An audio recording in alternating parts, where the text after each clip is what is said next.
Buenos días, espero que se encuentren muy bien. Me presento, mi nombre es Yadira Irali Guevara Martínez. Actualmente soy egresada de la Maestría en Matemática Educativa de la Unidad Académica de Matemáticas dependiente de la Universidad Autónoma de Zacatecas. A continuación les voy a presentar mi reporte de investigación que lleva por nombre Desarrollo cognitivo del estudiante sobre el concepto de imagen de una función en una variable real, derivado de mi investigación de mi proyecto de tesis de maestría. Primero les voy a presentar una serie de antecedentes que surgieron a partir de una revisión bibliográfica en la que encontramos que los estudiantes presentan distintas dificultades al momento de resolver problemas que involucran el concepto de imagen de una función, ya sea de manera directa o de manera indirecta.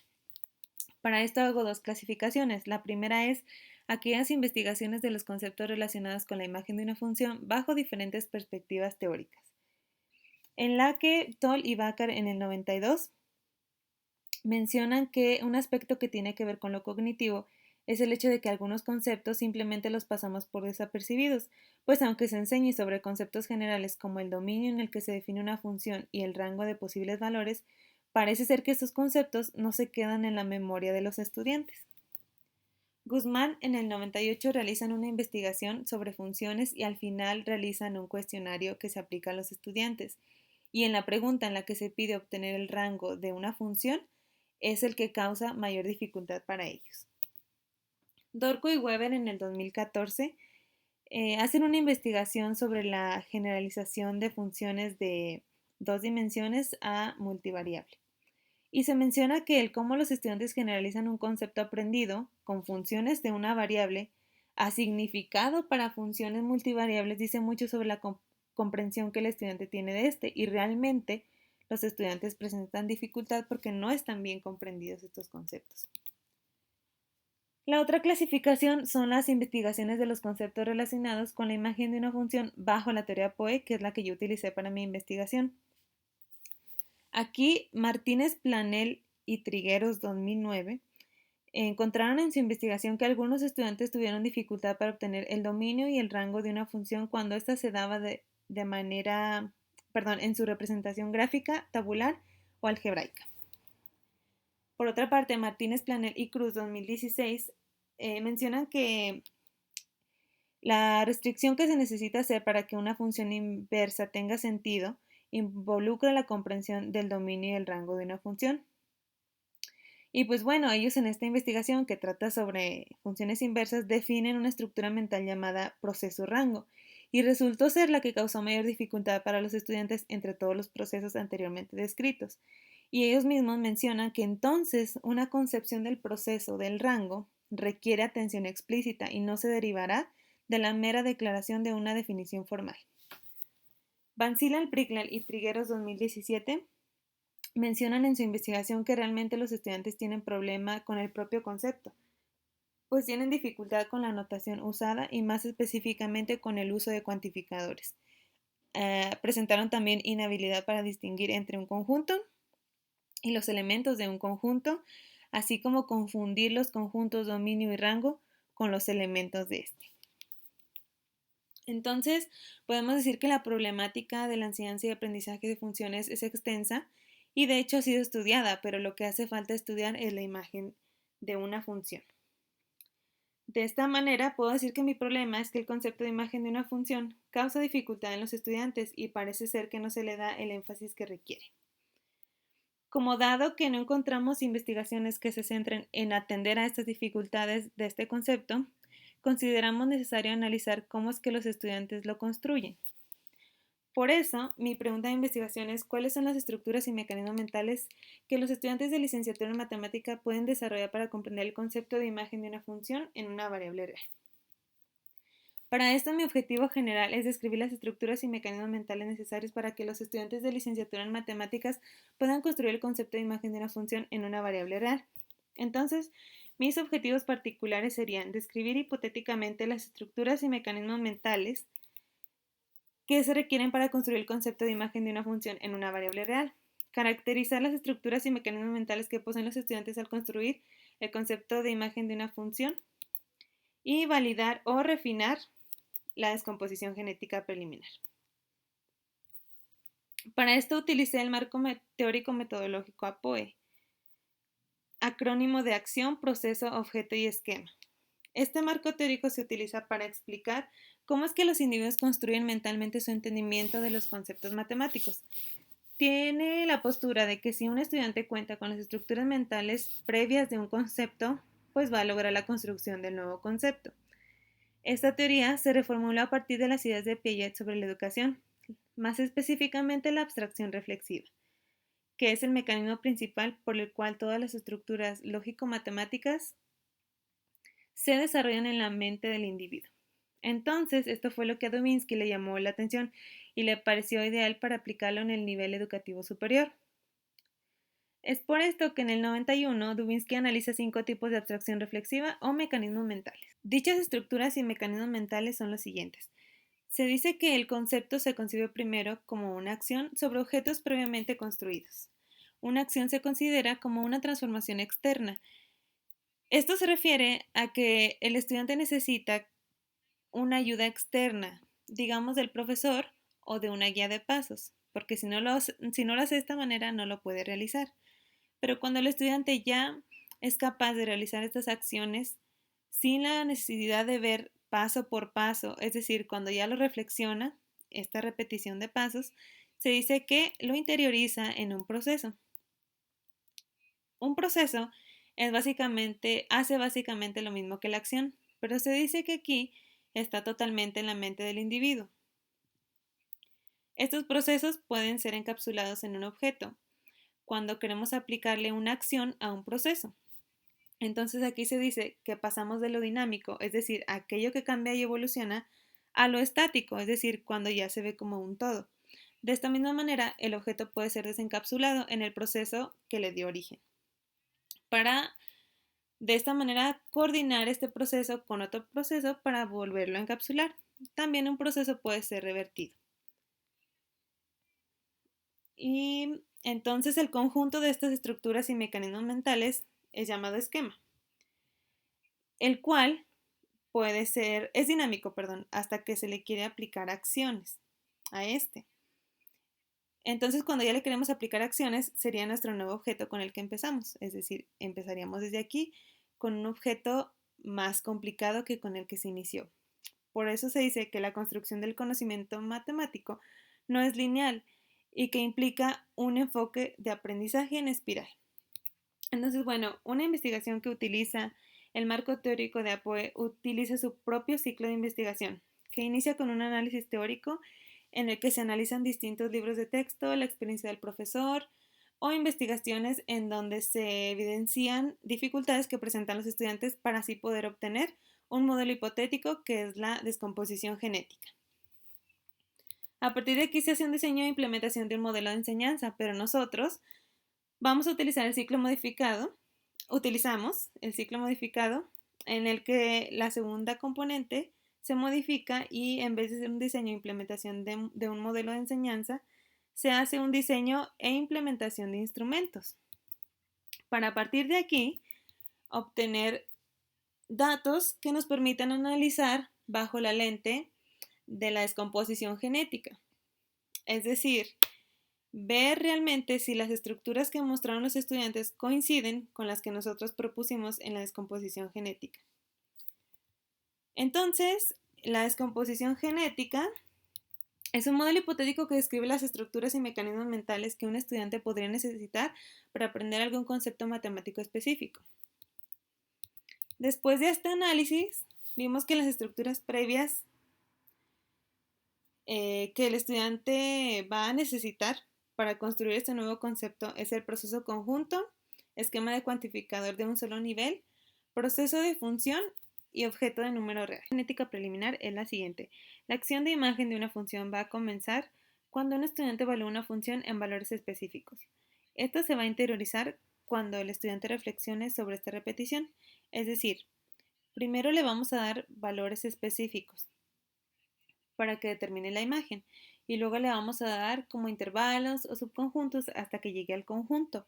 Es decir, queremos que el estudiante parta de funciones, de calcular la imagen en un valor específico, a calcular la imagen de funciones cuyo dominio va a ser un conjunto infinito. es decir, pasar de lo finito a lo infinito.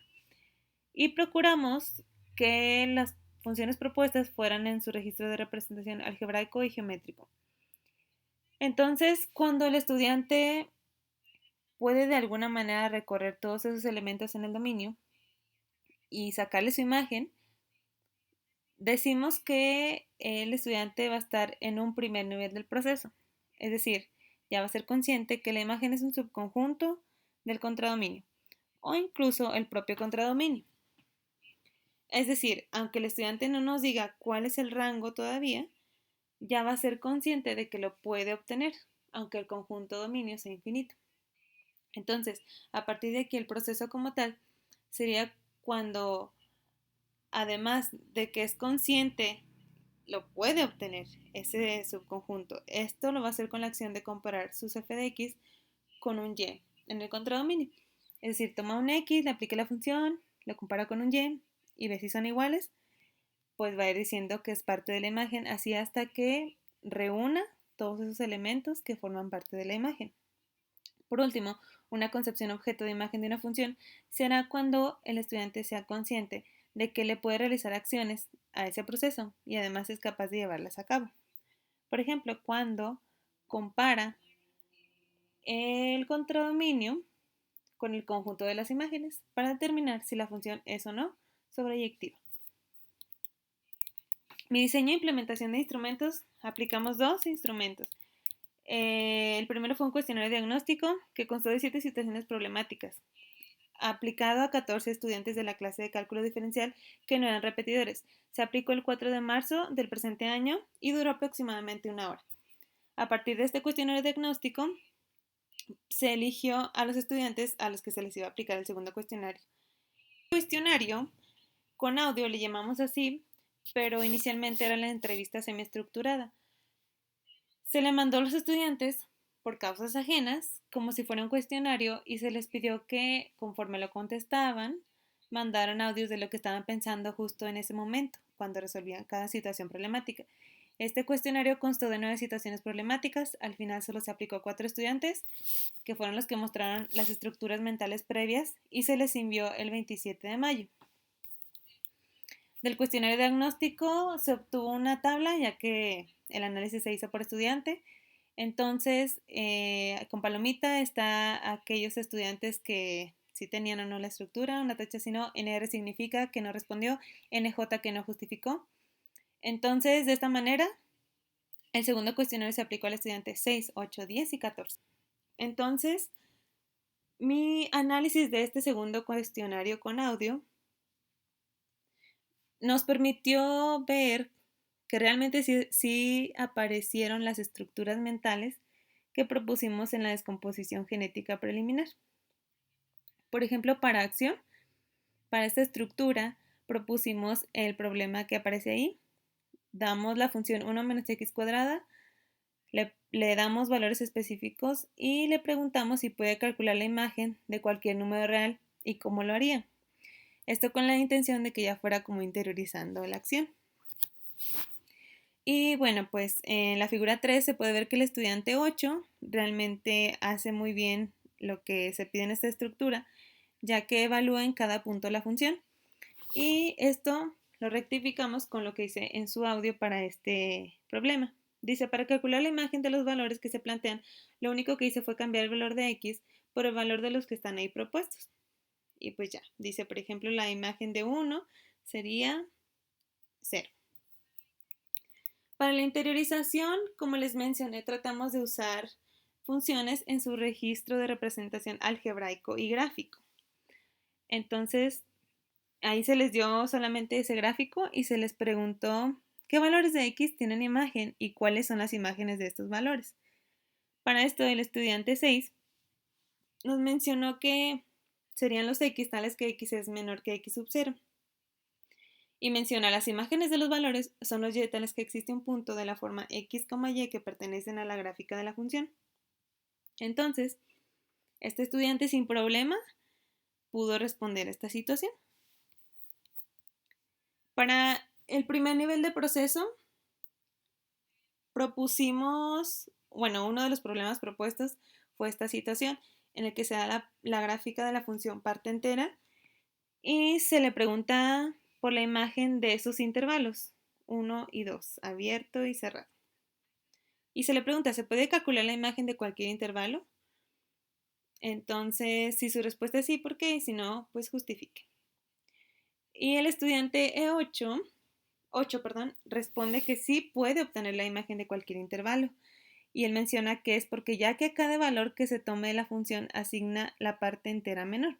Es decir, aunque el estudiante no me dice cuál es el rango de estos intervalos, es consciente de que lo puede obtener porque sabe cómo se está comportando la función y de alguna manera mentalmente ya recorrió todo su dominio y sabe qué es lo que le va a dar como resultado, pero pues aún todavía no lo obtiene. Y en su audio menciona, bueno, esa gráfica yo diría que es la gráfica de la función parte entera, entonces yo diría que si a cada valor de ese intervalo le va a asignar su parte entera menor, entonces ahí sí, a pesar de que sean números muy chiquitos, muy pequeños, pues igual nos va a dar la parte entera. Entonces ahí está ese primer nivel de proceso que mencionamos. Para proceso, propusimos esa situación en la que se da una función 1 sobre y menos 1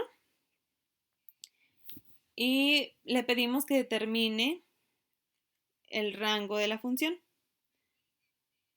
Aquí solamente un estudiante, que fue el 6, pudo responder correctamente cuál es el rango. Y pues el estudiante primero comienza determinando cuál es su dominio para a partir de ahí hacer operaciones que le permitan decir que, bueno, tiene 1 sobre W más 1 es igual a Y, entonces él determina que W tiene que ser distinto de 0 para que de esta manera el rango sea todos los reales menos el 0. En su audio, el estudiante menciona, para ver cuál es el rango de la función, pues vamos a ver qué números podemos obtener teniendo un Y y aplicándole la función. Y ahí explico que van a ser todos los reales excepto el 0, porque el 0 no se puede escribir como 1 sobre algo. Y bueno, para objeto se propone la situación 2, en la que se propone una función que va de los reales a los reales y cuya imagen va de 0 cerrado hasta infinito. Se les pregunta, ¿es sobreyectiva? Aquí el estudiante 6 nos muestra la estructura que mencionábamos aquí para objeto, porque él dice que no, ya que dado X, que pertenece al subconjunto que va de menos infinito a 0, al intervalo, no existe un Y real tal que f de Y sea igual a X. Y entre paréntesis nos pone, ya que la imagen de la función va desde 0 hasta infinito y este X no pertenece a la imagen. Es lo que decíamos nosotros. Cuando ya la imagen la compara con el contradominio, para determinar si es o no sobreyectiva, ya está realmente realizando acciones sobre el proceso. Es decir, ya está en la estructura objeto. En su audio menciona, entonces pues vemos un número en el conjunto de llegada, en los reales, por ejemplo un x menor que 0, y pues este no va a tener preimagen porque no pertenece a la imagen de la función. Entonces, pues la función no sería sobreyectiva. Las conclusiones serían las siguientes. Como conclusión del cuestionario diagnóstico podemos decir que no todos los estudiantes mostraron las estructuras mentales previas necesarias para la construcción del nuevo concepto, pero todos cuentan con la estructura mental de objeto número real. A partir de la estructura proceso de conjunto mostraron dificultades, pero fue la de proceso de función la que les causó mayor dificultad. En cuanto al segundo cuestionario, podemos decir que todos presentan la estructura mental de acción cuando se da de manera analítica y que las preguntas de reflexión realmente sí nos permitieron tener esa evidencia de qué era lo que los estudiantes estaban pensando sobre cómo obtener la imagen de las funciones dadas. También nos dimos cuenta de que los estudiantes están familiarizados con cierto tipo de problemas a resolver y que el hecho de darles las situaciones de manera geométrica les ayudaba de manera visual y podían responder. Por ejemplo, cuando se les pedía específicamente el rango de una función, lo podían calcular cuando la función se les daba de manera gráfica, porque cuando no era así, les causaba dificultad. Para la estructura mental de objeto, los estudiantes tuvieron la tendencia de definir de manera verbal las características que cumple una función cuando es inyectiva y sobreyectiva, pero realmente solo un estudiante evidenció esta estructura mental. En cuanto a la descomposición genética preliminar, podemos decir que fue validada y no hubo necesidad de refinarla. Aquí están mis referencias y por mi parte es todo. Muchísimas gracias.